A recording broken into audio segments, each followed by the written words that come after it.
오늘은 이 결혼에 대한 문제입니다. 나는 배우자도 없는데, 나이 결혼 안 했는데, 그러니까 더 들어야 됩니다. 굉장히 중요한 겁니다. 성도하고의 불신자 간의 이 성에 대한 인식이 근본적으로 다릅니다. 불신자들은 사랑의 감정이 중요합니다. 그러면 얼마든지 가능하다는 것이죠. 결혼을 했더라도 사랑하지 않으면 감정이 없으면 헤어질 수 있는 겁니다. 믿는 성도는 그렇지 않아요. 사랑할지라도 책임 있는 관계, 결혼의 안에서만 허용이 됩니다.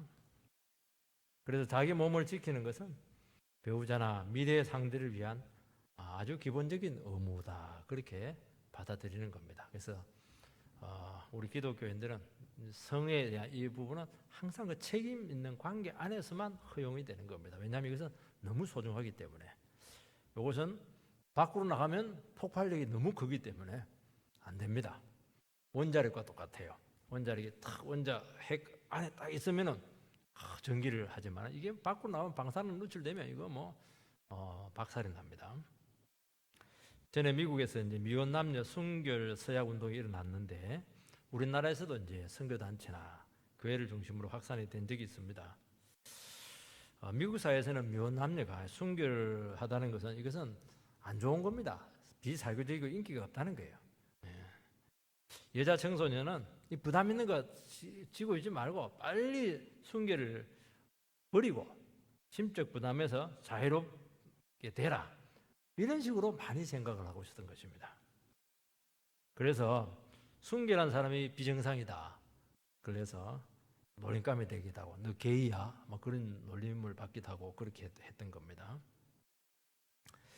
이 문제를 두고 이제 한 소녀가 교회 목사님께 의논을 하게 되었는데, 목사님이야 당연히 성경적인 가치관을 가지고 순결을 지키라, 그 말을 듣고 은혜를 받고 이 운동을 펼치게 된 것입니다. 이게 맞는 거거든요. 그러니까 이게 마귀가 얼마나 사람을 속여놨든지 이게 틀리다는 거예요. 사람을 억압하는 것이다 이렇게 하는데 아니에요. 이 잘못된 관행이 잘못된 방향으로 사람들을 얼마나 구속을 했고 얽매이게 했는가 하는 것을 우리는 깨달아야 되는 것입니다. 지금까지 사도는 고린도 교회의 음행에 대해서 비판했습니다. 고린도 사회는 항상 기억을 해야 되면은 영육 이원론, 이게 기본적인 그 사상적인 토대입니다. 영혼은 깨끗하지만 몸은 더럽다. 우리는 안 그래요. 몸하고 영혼하고 딱 붙어 있어요. 하나님께서 몸도 만들고 영혼을 만들었습니다. 그래서 이론론입니다. 이론론. 영혼은 굉장히 유기적입니다. 그런데 이원론은 뭐냐? 몸을 만든 게 따로 있고 영혼을 만든 게 따로 있어요. 근원이 따로 있어요. 그게 이원론이죠. 원인이 두 개라는 거 아닙니까? 완전히 근원이 다른 겁니다. 근원이 다른 거니까 몸은 나쁜 데서 온 거니까 죽이라는 거예요. 영혼은 좋은 데서 온 거니까 살리라는 겁니다. 아니에요. 우리는 똑같은 거야. 똑같은 유기적이고 이렇게 하기 때문에 하나님께로부터 왔기 때문에 이게 완전히 이게 함께 있다는 것이죠.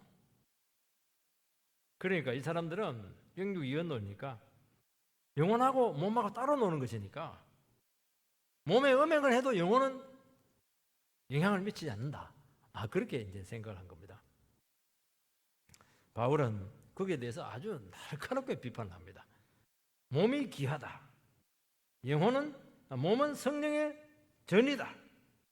몸과 영혼은 연합되어 있다. 절대로 분리할 수 없다. 이것이 지금까지 바울이 주장한 논지입니다. 특히 이제 예수 믿는 사람들 중에서도 이 헬라의 사상의 영향을 받아가지고 우리 재용서 받았다, 성령 받았다, 그리고 성령 체험했다, 세례 받았다. 이러니까 몸은 아무렇게나 해도 된다. 왜냐하면 우리는 성령을 깨끗해졌으니까 몸은 상관없다. 그렇게 해서 상당히 방종하는 방종주의에 빠지는 부류들이 있었습니다. 항상 한쪽으로 극단을 가면 또 양극단으로 또 치닫게 돼 있어요. 다 똑같은 겁니다. 그거 아니다. 성도는 금욕주의, 그 당시 이제 스토학파 금욕주의자지 않습니까? 그래서 어떻게 해야 되느냐? 거룩을 추구해야 된다.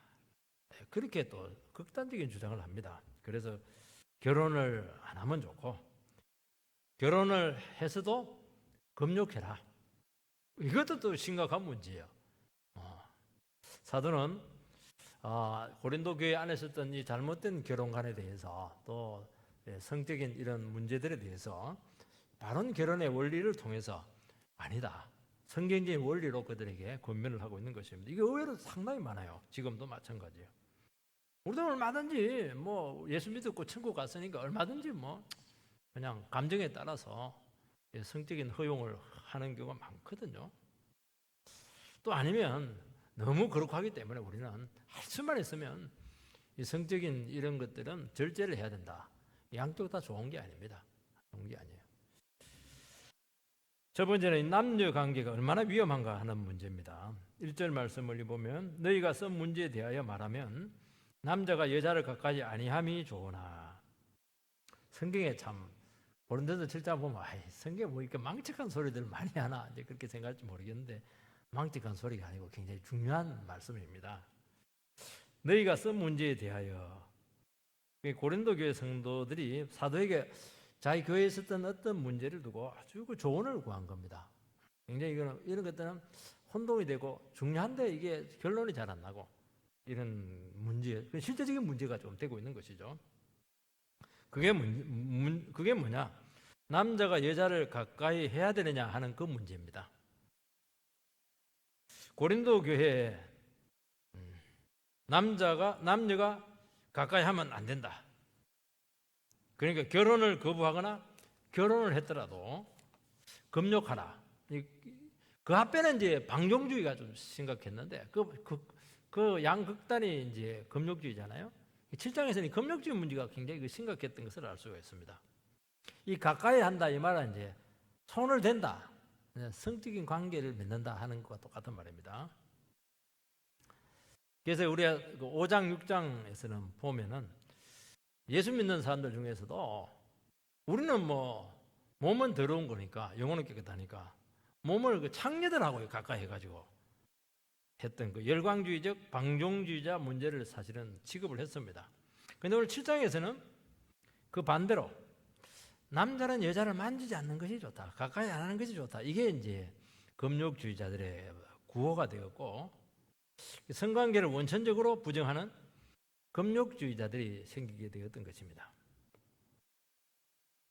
영적인 사람은 악한 육신과의 관계를 되도록 끊고 순결한 영의 상태를 보존하라는 것입니다. 그래서 결혼한 부분은 어쩔 수 없으니까 이혼을 하든지 이혼하면 좋고 이혼을 안 하고 같이 살더라도 금욕해라. 그렇게 극단적인 주장을 했던 것입니다. 그래서 이 성적인 관계가 신학적으로 용인이 될 수 있는가 하는 문제를 가지고 질문을 했던 거예요. 이 문제는 그렇지 않은 결혼할 수 있느냐 하는 문제로까지 연결될 수가 있고 결혼을 했으면 또 어떻게 살아야 될 것인가 하는 그 문제까지 연결되는 가정을 살리고 죽이는 아주 심각한 문제로 귀결이 되었던 것입니다. 여기서 아주 중요한 단어가 뭐냐니까 남자가 여자를 가까이 한다. 이게 무슨 의미냐는 것이죠. 이 두 가지를 여러분들이 생각을 해야 됩니다. 첫 번째는 뭐냐? 남자가 여자를 가까이 한다. 이 결혼하는 것으로 볼 수가 있어요. 그러니까 결혼을 하는데 남자가 여자를 가까이 해라. 그 말은 뭐냐니까 예외 없이 결혼을 하라는 겁니다. 남자는 여자와 결혼하고 여자는 남자와 결혼하고 하는 것이죠. 그런데 문제는 결혼이라는 것은 의무적으로 할 수 있는 것은 아니거든요. 자기한테 결혼할 수가 없어요. 그리고 마땅히 결혼할 상대가 없는데 그 당시 사람들은 사람 구실하려면 결혼해야 된다는 겁니다. 우리 과거에 다 그렇게 했잖아요. 우리가 뭐 사랑해서 결혼했습니까? 부모들이 막 결혼시키니까 결혼한 겁니다. 그리고 막 30살 넘어가고 이렇게 하면 집안 망신이라고 말이지. 어디 가지도 못하겠어요. 그래서 결혼에 대한 이 부담 때문에 자기 의사와 상관없이 결혼을 할 수 있는가, 결혼해야 되는가, 이거 굉장히 심각한 문제거든요. 이거. 사도는 얘기합니다. 억지로 결혼해서는 안 된다 하는 것입니다. 우리나라에 좋은 제도가 있습니다.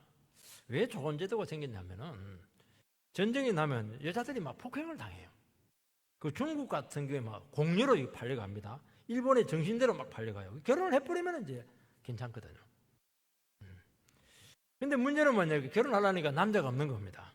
그래서 꼬마들, 코올리게 꼬마 신랑이 이제 이렇게 결혼하고 나서 막 업고 다니기도 하고 그래요. 그게 뭐 결혼이겠습니까? 애정이 있을 수가 없죠. 근데 결혼은 뭐냐? 결혼은 사랑하는 사람과 해야 되는 겁니다. 사랑을 해야 돼요. 어쩔 수가 없어요. 사랑해도 참 어렵거든요. 사랑해도 참 어렵습니다. 그래서 사랑하는 사람과 결혼하는 것이 결혼인 것입니다. 또 하나는 이것은 이제 성관계 문제로 접근을 합니다. 그 당시에 남자 구실을 하려고 하면은 결혼 전에 경험을 많이 해봐야 된다. 이제 그렇게 못된 사상을 가지고 있었습니다. 우리나라도 제 때만 해도 그래요. 군대 가기 전에 남자 딱지 떼고 가라. 그래서 술 실컷 먹여가지고 그냥 사창가에 데려가가지고 막 그냥 그렇게 했는데 그 이유가 뭐냐? 군대 가면 고생을 많이 하기 때문에 위로차 그렇게 해줬는데 그 굉장히 안 좋은 겁니다. 그거. 고린도는 워낙 음란한 곳이기 때문에 결혼하면 이제 코 꿰인다. 바람도 못 피운다. 그렇기 때문에 그 전에 경험을 많이 해라. 그렇게 했던 것을 알 수가 있습니다. 사도는 그런 식으로 여자를 만나는 것이 결혼을 준비하는 것도 아니고 좋은 것도 아니다. 죄 짓는 것이다. 그렇게 말씀하고 있는 것입니다. 우리나라 얼마 전까지만 해도 이 혼전 성관계가 상당히 그 심각한 문제고 그것은 이제 안 된다. 그렇게 가르쳤는데 요즘은 상당히 관대해졌습니다. 또 남자는 허용되지만은 여자는 또 안 된다. 여자에게 또 강조를. 요즘은 뭐 남녀 상관없어요. 굉장히 그 혼전 순결의 문제가 급격하게 무너지고 있습니다. 본인들도 뭐 별 문제를 삼지 않습니다. 성경은 가정의 순결을 굉장히 중요시 여기고 있고 힘들지만은 결혼 전까지 참고 좀 자기 자신을 지켜야 된다. 이게 답입니다. 답이에요, 답. 답인데 참 힘들죠. 이 결혼에 대해서 어려운 문제가 있습니다. 왜냐하면은 바른 결혼을 하려고 하면은 어느 정도 나이가 들어야 돼요. 몸은 이제 청소년 때 벌써 몸이 어른이 되어버려요. 다 커버리는 겁니다. 우리나라보다 외국은 더해요. 외국은 뭐 13살, 13살 뭐 덩치가 이래요, 애들이. 육체적인 욕망은 강한데 실제 이제 결혼할 수는 없는 겁니다. 그러니까 성적인 문제로 유혹을 많이 받을 수밖에 없고 성적인 죄를 지을 가능성이 참 많은 겁니다. 정상적으로 공부하고 직장 잡고 결혼하고 집장만 하고 이렇게 하려면 30을 훌쩍 넘어야 되는데 몸은 뭐 15살에 이미 다 이게 그냥 성숙해 버린 겁니다. 그러니까 15년 동안 이거 굉장히 힘든 기간이에요. 이거 굉장히 시험 많이 되는 겁니다. 이걸 줄여야 되는데 이게 안 줄여지는 거예요. 사회 진출이 늦다 보니까. 그래서 청소년 문제가 굉장히 심각해요. 이 과거 농경사회, 이게 산업사회가 오면서 이런 문제가 생겼거든요. 농경사회는 안 그래요. 농경사회는 막 20살 없는 성인신만 떼면 결혼시켜버려요. 왜냐하니까 농사 지으면 되니까. 그러니까 결혼을 시키니까 청소년 기간이 굉장히 짧은 거예요. 그러니까 이게 성적인 문제가 이게 큰 문제가 되지 않았습니다. 요즘 이 청소년 문제는 어려운 문제가 되고 있는데 그래서 이제 이것을 어떻게 하냐. 막 학교에 붙잡아가지고 학원에 붙잡아가지고 막 거기서 재지을 수 있는 시간을 막 줄입니다. 입시, 대학 입시 이런 걸 가지고 막 그냥 학교에서 잡아놓고 그렇게 하면 어쩔 수 없이 돈도 없고 또 시간도 없고 이렇게 하기 때문에 그나마 율법적으로 확 누르는 거예요. 그래서 그렇지만은 청소년 중에 부모의 통제를 받지 않는 이 자녀들은 상당히 그 성적인 죄에 노출할 가능성이 많기 때문에 기도가 참 많이 필요하다는 것을 알 수가 있습니다. 두 번째는 이 결혼에 대한 바른 가치관을 가져야 됩니다. 2절 말씀을 보면 음행을 피하기 위하여 남자마다 자기 아내를 두고 여자마다 자기 남편을 두라. 이 말씀을 읽어보면은 결혼하는 목적이 성욕을 채우기 위해서다. 이제 그렇게 볼 수가 있어요. 음행을 피하기 위해서 결혼해라는 겁니다. 결혼하면 아무래도 딴 생각 안 하니까. 이것은 이제 결혼에 대해서 너무 소극적인 접근이죠. 어디 성욕을 제어하기 위한 것이다. 이러면 좀 너무 결혼이 서글프잖아요. 동물적이잖아요. 그러나 이 성욕은 생각보다 훨씬 강합니다. 쉽게 가라앉힐 수 있는 성질의 것이 아니에요. 그래서 인간의 연약함을 생각해서 할 수 있는 대로 결혼을 좀 구체적으로 준비할 필요가 있다. 그렇게 우리는 이 말씀을 적용할 수가 있습니다. 요즘 이 조기 성교육이 많이 이루어지고 있습니다. 성교육이 왜 필요하냐면은 하나님께서 주신 성이 얼마나 귀한가 하는 것을 깨닫습니다. 성이 귀하면은 성을 굉장히 소중하게 쓸 수 있기 때문이죠. 그런데 실제로는 좀 다르게 진행이 되고 있어요. 성적인 호기심이나 또 임신을 피하는 방법, 이런 테크닉적인 이런 부분들, 이런 쪽으로 상당히 가는 경우가 있습니다. 전에 미국 유명한 농구 선수가 동성애로 에이즈에 걸렸습니다. 그래서 인터뷰 기자가 앞으로 당신같이 이런 사고를 당한 에이즈 걸린 사람을 위해서 한마디 좀 권면해달라 이렇게 하니까 무슨 답을 기대했겠습니까? 당연히 동성애는 안 됩니다. 그렇게 말할 줄 알았어요. 그런데 그 농구 선수가 뭐라고 얘기했냐니까 성관계 할 때는 콘돔이나 피임 도구를 잘 써야 됩니다. 그런 얘기 한 거예요. 그거 누가 모릅니까? 그게 좀 더 고차원적인 것을 대답을 요구를 했는데 그걸 요구를 하지 않아요. 그 얘기를 안 하는 겁니다. 자기 목숨을 지금 잃게 되었는데 정말 무엇을 잘못한가, 정말 근본적인 문제인가 하는 것을 모르고 한 대답이었죠. 이것이 결국 그 사람의 문제라기보다는 이게 어떤 지금 이루어지고 있는 성교육의 허구성이라는 것입니다. 성교육은 뭐냐? 성은 하나님께 주신 너무 귀한 선물이에요. 성은 굉장히 아름다운 겁니다. 그리고 하나님의 놀라운 비밀들이 그게 많이 있는 거예요. 강한 그 연합을 주는 것이잖아요. 근데 그걸 인시방편적으로 그냥 사고를 줄이기 위한 방법 이런 식으로 접근해서 되겠냐? 동물적인 접근은 아니라는 것이죠. 이 성범죄를 막는 가장 좋은 방법은 교회에서 성교육을 시켜야 됩니다. 교회에서 성교육 어떤 프로그램을 만든다는 게 아니에요. 설교를 잘 듣는 거예요. 설교를 들으면요, 굉장히 우리가 소중한 겁니다. 내가 소중하면 자매가 소중한 거예요. 누이라면 그런 생각을 할 수 있겠습니까? 오빠라면 그런 생각 못 하거든요. 교회는 참 사람을 귀하게 대하거든요. 그래서 동물적인 생각을 못하게 한다는 거예요. 그리고 결혼 위의 목적으로 남녀가 깊이 사귀는 것이 좋지 않다 하는 것을 좀 알릴 필요가 있습니다. 남자가 어떤 것이냐, 여자가 어떤 것인지 알아보기 위해서 미리 많은 교제의 경험을 하는 게 이게 결코 좋은 게 아니라는 거예요. 이거. 많은 경험하는 게 좋은 게 아니에요. 한 사람 만나면 되거든요. 이삭이 딱 한 사람 만났잖아요. 40살까지 연애 한번 못 해보고. 많이 만난다고 좋은 결혼하는 게 아니에요. 하나님께서 한 사람 달라고 기도하라는 거예요. 이게 한 사람 만나면 되거든요. 그래서 어차피 결혼을 하려면은 미리 결혼에 대해서 구체적인 계획을 세워놓고 기도하고 자기 자신을 잘 준비시키는 게 참 좋다는 거예요. 이 결혼을 하는 이유가 뭡니까? 일단 중요한 것은 이세를 위한 겁니다. 굉장히 중요한 겁니다. 특히 요즘은요, 이세 자녀 출산이 굉장히 중요한 시대가 되었어요. 옛날에는 둘 만나 잘 기르자 하나가 더 좋다 이렇게 했는데 요즘은 많을수록 좋다 지금 이렇게 바뀌고 있어요. 안 나요 애들이. 성경은 분명히 생육하고 번성하라 했는데 애 키우는 게 너무 힘들지 않습니까? 과거에는 아이 낳지 못하는 여자는 이혼 사유감이었습니다. 남편과 아버지는 존재 자체가 달라요. 총각, 남편, 아버지. 역시 아버지가 되면 책임감이 크지 않습니까? 진짜 어른이 됩니다. 어른은 언제 되느냐? 결혼하고 애를 탁 놓으면 어른 대접을 받습니다. 어른이 쉬운 게 아닙니다, 이게. 요즘 결혼하고서도 경제적인 이유로 출산을 미룹니다. 젊은 사람들이. 왜냐하니까 먹고 사는 게 힘드니까.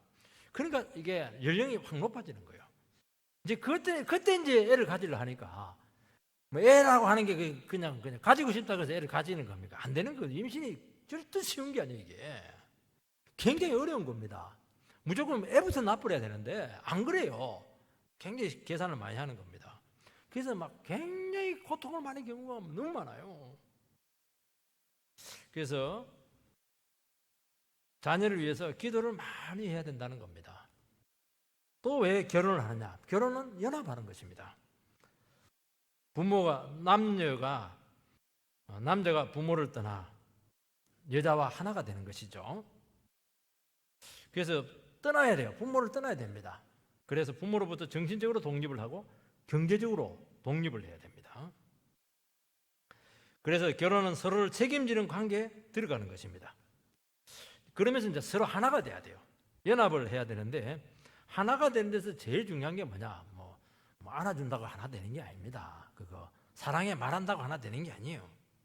배우자를 받아들여야 되는 겁니다. 있는 그대로 받아줘야 돼요. 장단점 다 받아줘야 돼요. 있는 그대로 다 받아줘야 됩니다.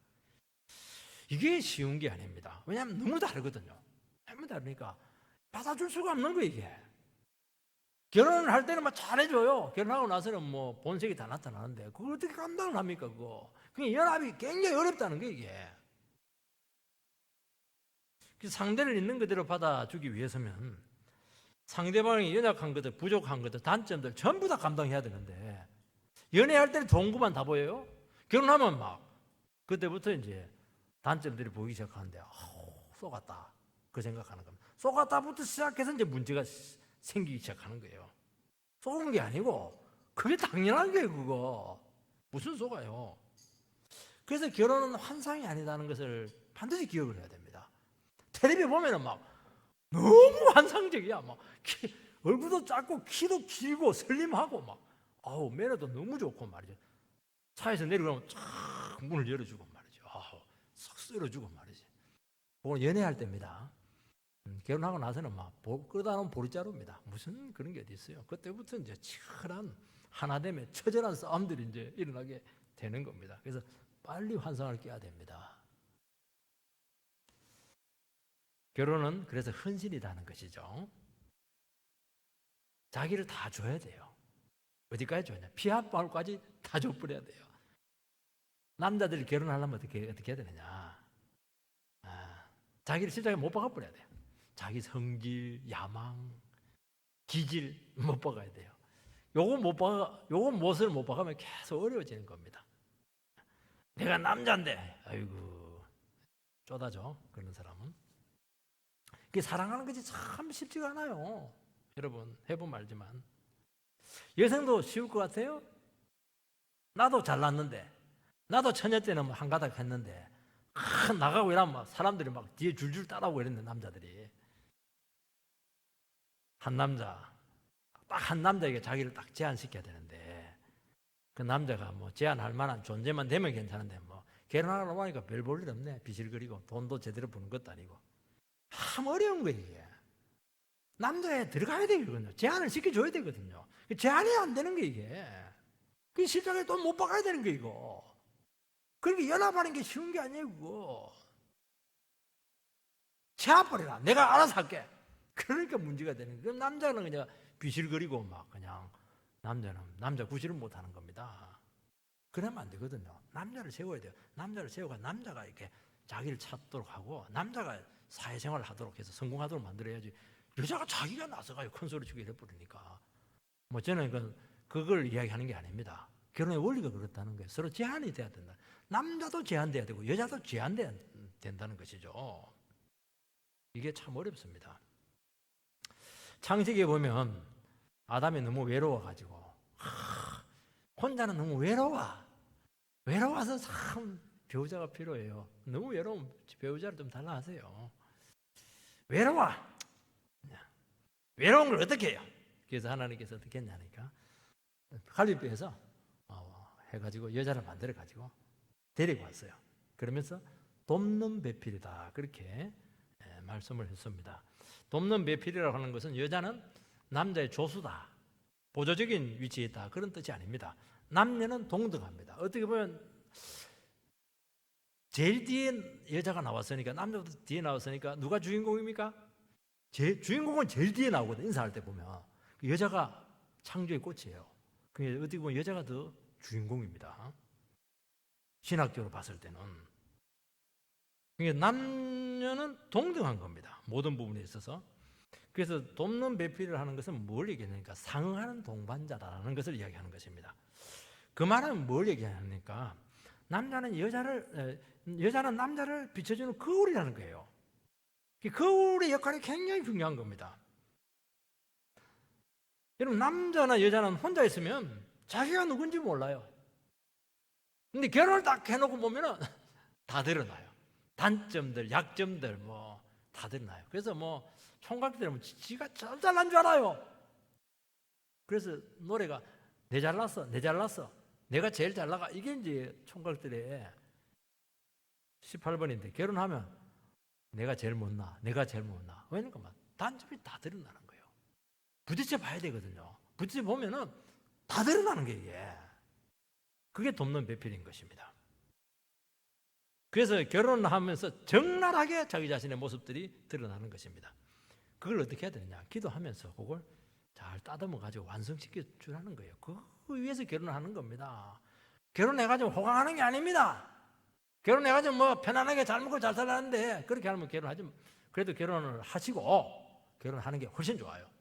그렇지만 목적은 그게 아니라는 겁니다. 절대로 환상을 가지지 마세요. 서로를 자꾸 따듬어 주세요. 완성시켜 주세요. 사람이 혼자는 안 돼요. 사람 인자가 요리되어 있잖아요. 하나로 되어 있으면 쓰러진다니까요. 받쳐주세요, 서로.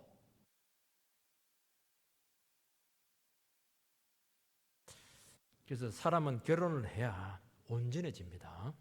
총각들이 아무리 날씨고 그렇게 해도 잘 이게 인정을 받기 힘들어요. 왜냐하면 결혼을 해봐야 돼. 이거는 안 해보면 잘 몰라요. 그리고 서로 막 닦여야 돼요. 막 잔소리 듣고 막 닦이고 이렇게 해야 돼요. 여러분, 부모도 못 고치는 그 성격을 결혼하면 바뀌어요. 참 결혼은 힘이 있습니다.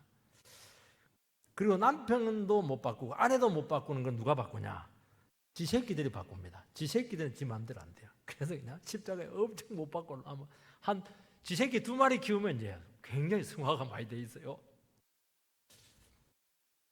그래서 끝없이 자기를 부인하고 자기를 내려놓는 이 연합의 과정을 반드시 거쳐야 되는 것입니다. 그래서 역시 결혼을 잘하면, 결혼을 생활을 제대로 하면은 인간 이해가 탁월해져요. 아주 탁월해져요. 그래서 결혼에 성공하면 인생의 반은 성공했다는 말이 맞아요.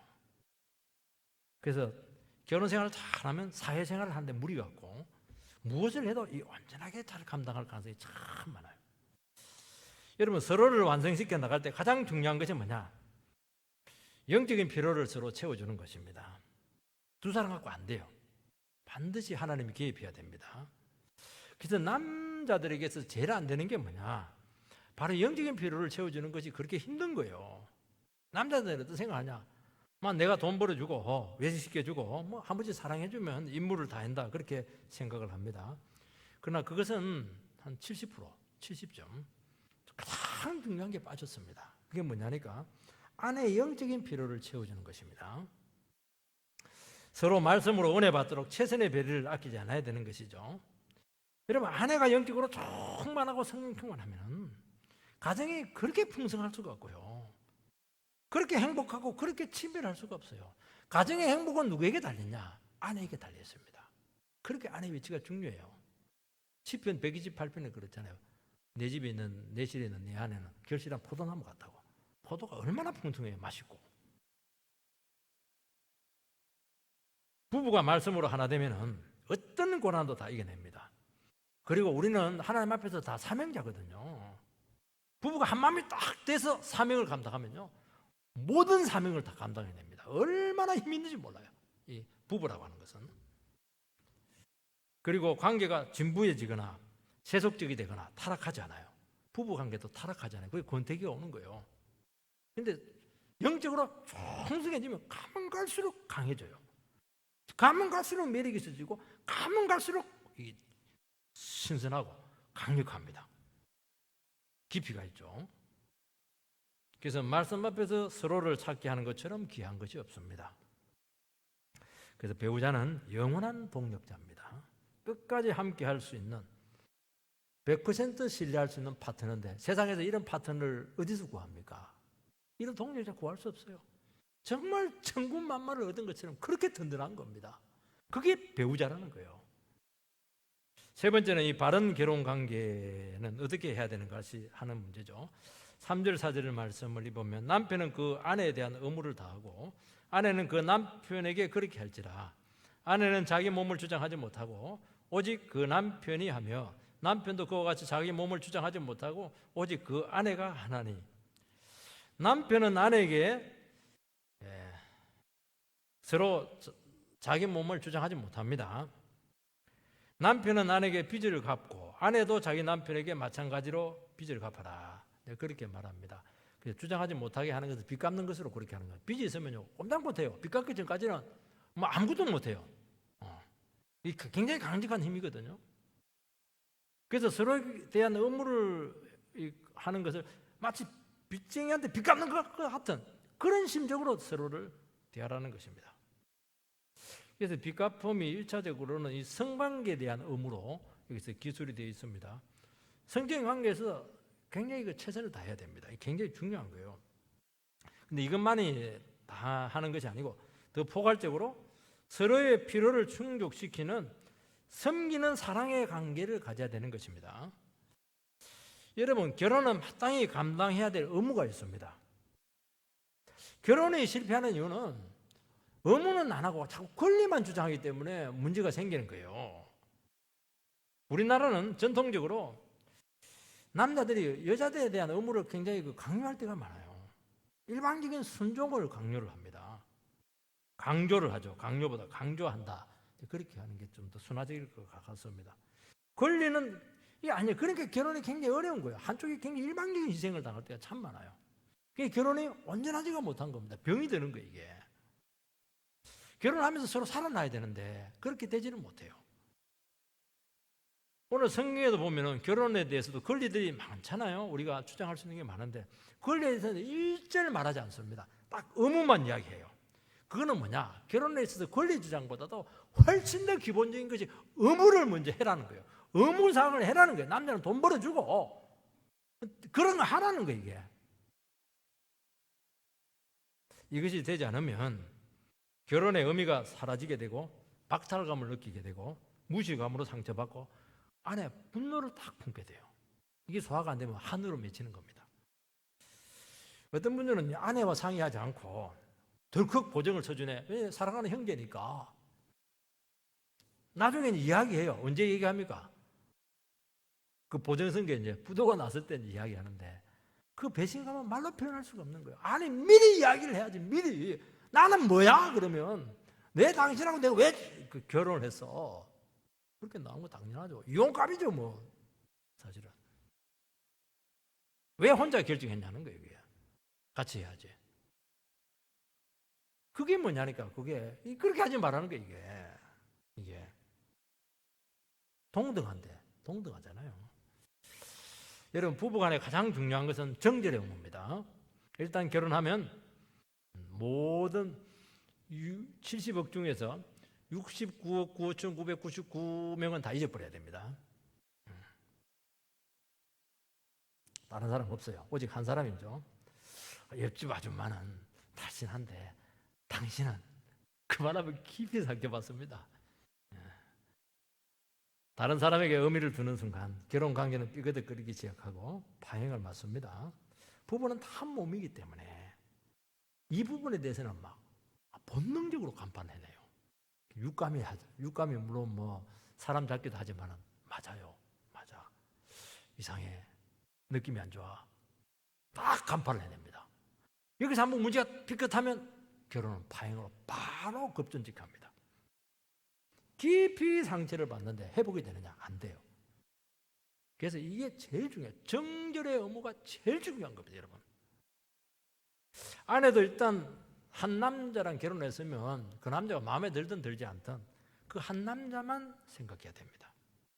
그리고 절대로 다른 남자 비교하지 마세요. 여기서 문제가 생기는 겁니다. 다른 남자는 막 돈도 잘 벌어오던데 말이지. 그 남자가 당신한테 결혼해 줍니까? 안 해주지, 당연히. 여러분, 남자는 여자에 대한 경제적인 의무가 있습니다. 가장은 반드시 직장을 가지고 가정을 책임져야 됩니다. 아내가 직장을 가지는 것하고 남자가 직장을 가지는 것하고는 다르다고 했잖아요. 남자는 가정을 책임지기 위해서 직장을 가지는 것이고 아내는 그냥 돈 버는 거예요. 의미가 다르다니까요. 그래서 뭐 돈 벌어도 되고 안 벌어도 되고 그것까지 갈 수 있는 겁니다. 남자는 반드시 경제적인 의무를 다해야 돼요. 아내의 모든 필요를 결혼하는 순간 1차적으로 채워줘야 됩니다. 모든 서비스, 모든 그 필요들, 살아가는 데 도움되는 것들. 제일 안 좋은 분들이 이제 결혼하고 나서 돈 가지고 굉장히 괴롭히는 남자들이 있어요. 그거는 잔인한 겁니다. 그렇게 하면 안 돼요.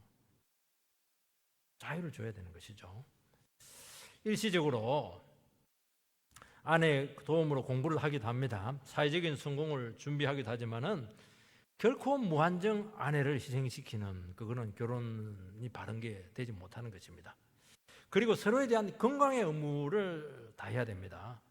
많은 남자들이 직장일 때문에 건강을 해치는 경우가 많아요. 그래서 아내는 남편의 건강 유지를 위해서 반드시 요구를 해야 됩니다. 당신 건강 신경을 쓰세요. 그렇게 해야 돼요. 그리고 일정한 생활을 위해서 서로의 그 컨디션 상태에 대해서 유지할 것을 요구할 수가 있습니다. 남편의 몸은 남편의 것이 아니고 아내의 것입니다. 아내의 것이니까 아내가 요구할 수 있는 것이죠. 남편이 무리해서 병들면 그 책임은 오로지 100% 아내의 몫입니다. 누가 안 져줘요.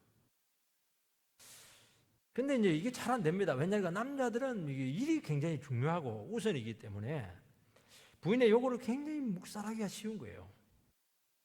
그리고 서로에 대해서도 매력을 유지하기 위해서 노력할 필요가 있습니다. 결혼은 서로 노력을 해야 됩니다. 안 돼요. 그래서 이게 좀 다이어트도 하기도 하고 이렇게 해서 자기의 매력을 유지할 수 있도록 그렇게 해야 됩니다. 왜냐하면 우리는 천사가 아니고 인간이기 때문이에요. 어쩔 수 없어요.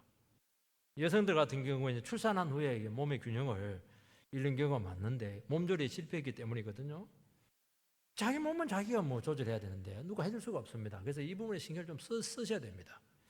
5절 6절 말씀을 보면 서로 분방하지 말라. 다만 기도할 틈을 얻기 위하여 합의상 얼마 동안은 하되 다시 합하라. 이는 너희의 절제하지 못함으로 말미암아 사단으로 너희를 시험하지 못하게 함이라. 그러나 내가 이 말을 하면 허락이요 명령은 아니니라. 그때는 얼마나 영성이 좋았던지 막 분방을 할 정도로 기도하기 위해서 분방을 했었어요. 얼마나 기도를 오랫동안 했길래 분방을 하냐. 참 부럽죠. 비록 기도일지라도 그것도 합의하에 하라고 말씀하고 있습니다. 동의를 안 해주면 못하는 겁니다. 부부는 동등하고 독점적이지만은 서로 다르다는 거예요. 배타적이지만은 다른 부분이 많이 있는데 다른 부분을 인정을 해주라는 거예요. 저녁형 인간이 있고 아침형 인간이 있습니다. 어떤 아내는 저녁형 인간이에요. 그냥 아침에는 막 비실거려. 저혈압이라 가지고 막 그런데 뭐 남자가 막 그냥 여자가 밥도 안 해주고 막 이렇게 하면 여자가 막 기절해 죽어버려요. 그럴 때는 남자가 혼자 커피 타 먹고 그냥 밥에 먹고 그냥 출근하면 돼요.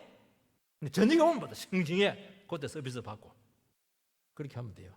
그 다른 걸 인정을 해주라는 거예요. 그리고 합의하에 모든 것을 해야 됩니다. 되게 이제 부부싸움 하면 이제 처음엔 등을 돌리고 이렇게 자다가 더 기분 나쁘면 각방을 씁니다. 꼴 보기가 싫어서 그래요. 사랑하는 사람이 막 관계 틀어지면 그렇게 미울 수가 없어. 화가 풀릴 때까지 그리 하지 말고 어두워지기 전에 잘 때는 돌아와서 자라. 그게 성경의 원리입니다. 옛날에는 이게 큰 문제가 안 됐어요. 왜냐하면 방이 어차피 단칸방이니까. 요즘은 뭐 방이 너무 많아요. 한 60명 되고 이렇게 하니까 호루라기를 불러야 돼요. 불러야 여보 어디 있어? 호루라기를 불러야 돼요. 찾을 수가 없어요 이거. 정말 단칸방이 행복한 줄 아세요? 뭐 죽으나 사나 얼어 죽을 수는 없으니까 겨울에 들어와서 뒤집어 자는 거예요 옆에서.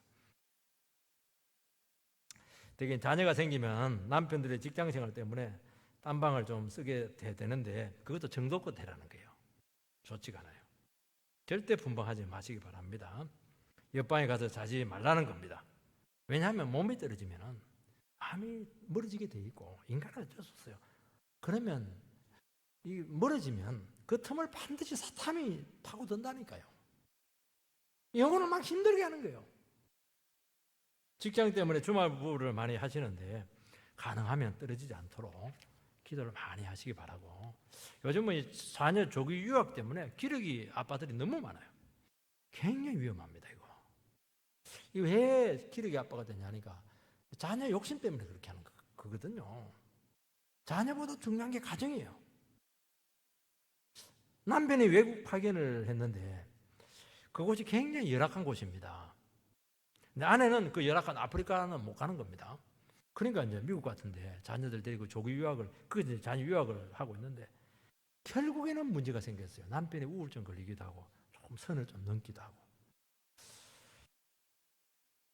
결국에는 그렇게 되면은 누가 손해냐는 거예요. 회복이 안 되는데요. 그리고 정신적으로 굉장히 피폐됩니다, 이게. 여러분, 결국에는 남는 사람은 두 사람이에요. 여보야밖에 없습니다. 남는 사람 두 사람이 자녀는 떠날 겁니다, 여러분. 결국엔 두 사람이 건강해야 돼요. 건강해야 자녀도 건강하다는 거예요. 공부가 중요한 게 아니라는 거예요. 자녀들을 제대로 키우려면 두 사람이 사랑해야 되는 거예요. 그 부부가 함께 있으면 힘이 나고 막 시너지 효과가 나타나게 되는 겁니다. 이것은 어떤 다른 기관에 의해서 다른 교육에서 대체가 될 수가 없는 거예요. 부부가 사랑해서 그 자녀들을 책임지고 할 때 그 힘과 능력과 그 풍성함은 어떤 것도 대체해 줄 수가 없어요. 무슨 유학으로 그걸 대체하라고 그렇게 합니까? 아닐 거예요. 데리고 있으세요. 7절 말씀을 보면 나는 모든 사람이 나와 같기를 원하노라. 그러나 각각 하나님께 받은 자기의 은사가 있으니 이 사람은 이러하고 저 사람은 저러하리라. 이 독신의 문제입니다. 다윗은 이제 독신할 수 있으면 독신해라는 겁니다. 독신하면 아무래도 가정에 대한 책임이 없으니까 주의 일을 많이 하게 돼요. 존 스타트 목사님은 딱 결혼 2번 할 기회가 있었는데 결혼을 안 했죠. 결혼을 안 했기 때문에 자기는 주의 일을 3배로 했다고 그렇게 고백을 합니다. 그런데 요거는 은사를 받아야 돼요. 너무 외로움을 타면 안 돼요. 그래서 좀 외로움에 대해서 자유로우신 분들이 있습니다. 그럴 때는 그러니까 유혹을 계속 받으면 힘들거든요. 그게 주의 일이고 뭐시고 아무것도 안 되는 거예요. 이게. 그럴 때는 잘 분별해가지고 결혼을 안 하는 것이 좋지만은 그래도 너무 외로우면 어쩔 수 없다. 이거는 명령은 아닌데 권면이다. 그렇게 이야기를 하는 각자 사정이 다르기 때문에 그 사정에 맞도록 그렇게 잘하면 좋다는 것을 말씀하고 있습니다. 왜냐하면 이거 결혼이라고 하는 선물이잖아요. 예, 선물이니까 이거 또 독신에 대한 것도 선물입니다. 다 선물이에요. 결혼도 선물, 독신도 선물입니다. 독신을 좋아하는 사람 또 많아요. 그 선물, 독신의 은사를 안 받았으면 억지로 그렇게 독신도 있을 필요는 없는 거예요. 그래서 우리를 하여금 각자에 맞도록 그렇게 자기 자신을 잘 지켜서 그 하나님 나라를 위해서 귀히 쓰이는 은혜가 있게 되기를 축복합니다.